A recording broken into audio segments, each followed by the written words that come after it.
Bienvenidos, hoy os voy a presentar el nuevo smartwatch de Samsung, el Gear Sport. Como veis, Samsung cuida al detalle el embalaje de todos sus productos.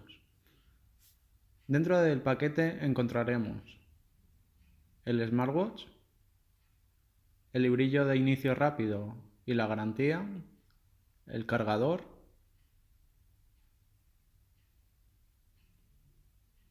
un sobrecito con la base de carga. Podemos ver que es micro USB el cargador.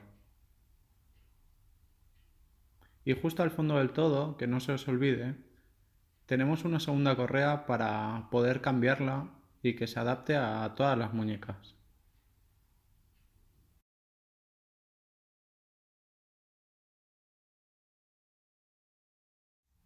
Como nos viene acostumbrando Samsung, su sistema operativo es Tizen. Dispone de un procesador dual core de 1 GHz, una memoria RAM de 768 MB y un almacenamiento interno de 4 GB.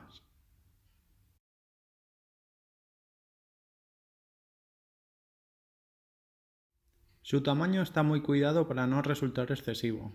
Mide 42,9 x 44,6 x 11,6 milímetros. Está disponible en azul o en negro. En cuanto a su compatibilidad, todos los Samsung Galaxy con Android 4.3 o superior, los Android con 4.4 o superior y los iPhone a partir del 5 con iOS 9 o superior son compatibles.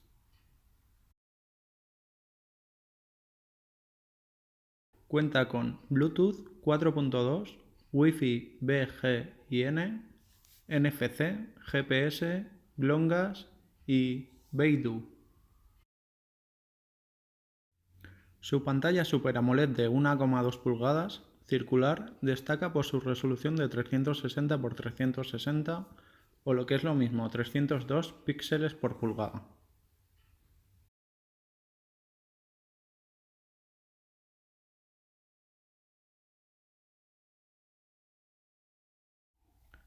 Dispone de los siguientes